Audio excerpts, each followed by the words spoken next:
안녕하세요. 오늘은 레위기 23장 1절에서 14절까지의 말씀을 나눠보도록 하겠습니다. 오늘의 본문에서부터 이제 좀 내용의 주제가 좀 바뀌게 됩니다. 오늘부터는 이제 절기에 대한 내용이 나옵니다.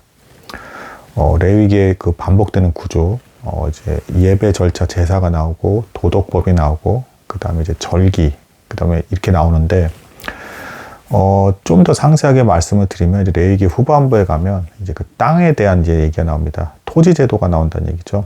이 토지 제도에서 이제 함부로 이제 옛 지계석을 옮기지 말라. 이제 각자에게 이제 백성들에게 주어진 고유한 땅에 있어서 그 소유를 함부로 옮기지 못하게끔 하나님께서 법을 정하시는 것들이 나오고, 가난해진 자들이 다시금 회복될 수 있는 희년의 어떤 제도까지 나오게 됩니다.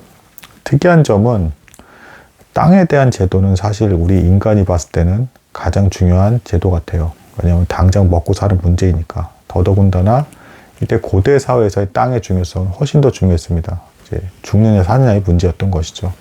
그럼에도 불구하고 땅과 관련된 계명은 맨 뒤에 있다. 이제 무엇을 나타내 주는 것이겠습니까?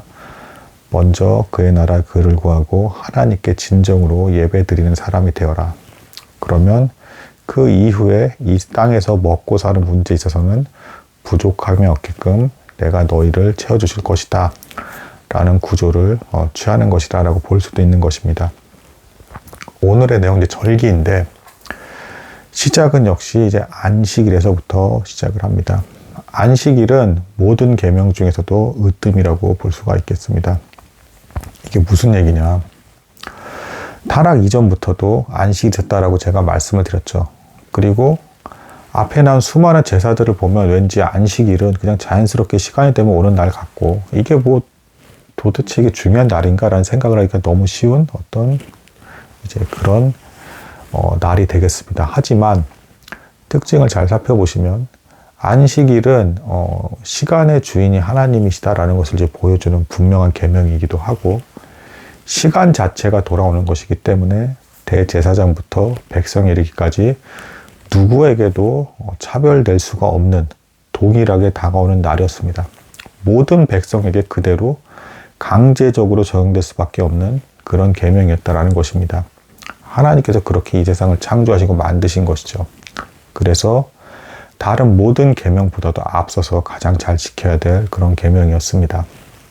실제로 낳은 지 8일 만에 이제 그 할례를 받게 되는데, 안식일에 할례를 받아야 된다라면 안식일에는 할례를 시행하지 않았다. 그 다음 날에 할례를 시행했다라는 것입니다. 안식일이 우선되는 계명이었다.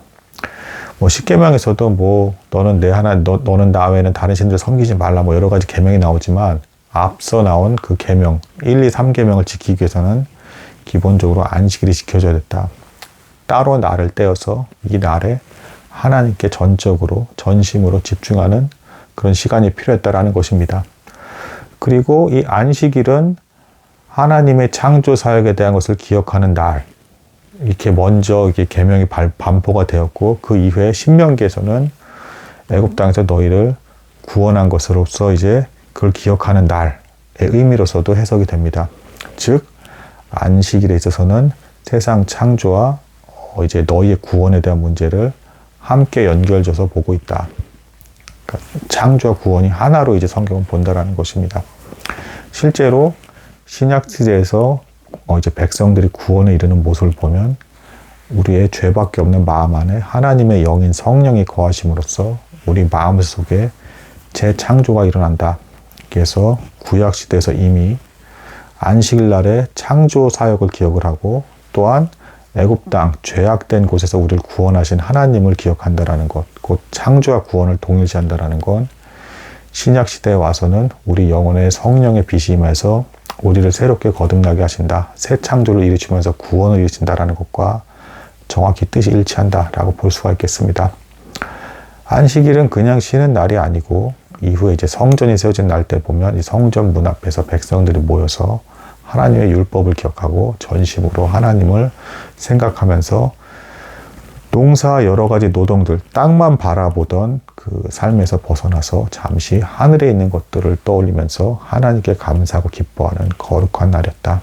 그래서 계명에 있어서의 가장 으뜸이 안식일이 되는 것이다 라고 이제 말씀을 드릴 수가 있겠습니다. 그 다음으로 따라오는 것이 이제 첫째 날, 이제 열 나흘날, 그러니까 14일이 되겠죠. 유월절을 이제 기념을 하게 됩니다. 유월절 역시도 구원에 관한 날이죠.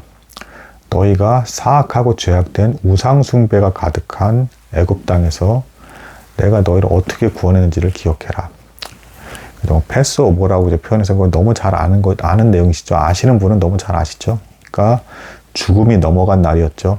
그래서 이 6월절 절기를 지키는데 이 14일부터 해서 그 다음 날에 이제 무교절이 시작됩니다. 정확히는 이제 14일날 저녁에 6월절이 이제 시작이 되고 그 다음 날에 이제 무교절이 시작이 돼서 이제 무교병을 먹게 됩니다. 그러니까 누룩이 들어가지 않은 맛없는 빵을 7일 먹는 거예요. 하지만 그럼 이제 그 맛없는 빵을 먹는 게 고통스러운 것 같지만 이 날의 의미 자체는 즐거운 날이었다.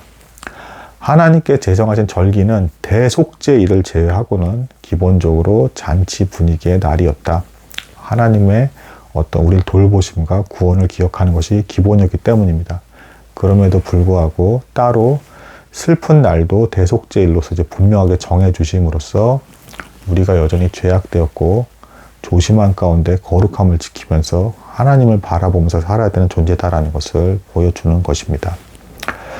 자, 그래서 이 6월절 그리고 이 7일간 지켜졌는데요. 이 7일 동안의 맨 앞의 날과 맨 끝의 날, 이 날은 또 거룩한 성회라 불러서 안식일 취급을 했습니다. 그리고 그 사이에 무교절을 먹으면서도 하나님께서 우리를 어떻게 구원하시는지 생각을 하면서 기뻐하고 즐거워했던 것입니다. 그리고 이후에 이것을 어떻게 지켜야 될지에 대해서 약속의 땅에 너희가 들어가면 이렇게 지켜라 라고 하면서 하나님께서 추가 말씀을 주십니다. 굉장히 설레이는 말씀이 되겠습니다. 광야 생활이 끝나고 너희가 약속의 땅에 들어가게 되면 이 6월절을 어떻게 지키라 라고 해서 주어지는 것입니다. 첫 곡식의 단을 들고 가서 일단 제사장들에게 바치라. 그러면 이 제사장들이 이 곡식단을 흔듭니다. 자, 요제, 흔드는 제사를 요제라고 제가 전에 말씀을 드렸죠. 그래서 이 첫 열매, 첫 소산물은 곧 부활의 첫 열매 대신 예수 그리스도를 상징하는 것이고, 흔든다라는 것은 그 죽어있던 심장이 다시 뛰었다. 그래서 예수 그리스도께서 부활하실 것이고 너희도 그렇게 부활하게 될 것이다. 그래서 곡식의 단을 추수하는 것만 가지고 그래서 그것으로 너희가 배불러질 것에 대해서 기뻐할 것이 아니라 영적인 의미에서 너희가 부활하게 될 것이다 라는 것을 암시해 주고 있는 내용이 이제 이 요제가 되겠습니다. 약속의 땅에 갔을 때 첫 소산물입니다. 백성들은 광야에서 이 말씀을 듣게 됨으로써 하늘에 떨어지는 만나를 여전히 먹고 있었을 것인데 이후에서도 이 첫 곡식의 단을 드려지면서 이 계명을 기억할 때 하나님께서 광야에 있을 때조차도 우리를 먹이고 입히셨고 약속의 땅에 왔을 때도 첫 소산물을 얻게 해주셨구나 라는 것을 이제 일깨워주고 계시는 것입니다. 자, 그리고 또 한편으로는 이제 어떤 제사를 드리게 되냐, 희생 제사를 드렸고요. 속죄를 위한 이제 희생 제사를 드렸고, 그 다음에 소제와 전제를 드리게 됩니다. 이 소제 역시도 곡식으로 드려지는 것이라고 했죠.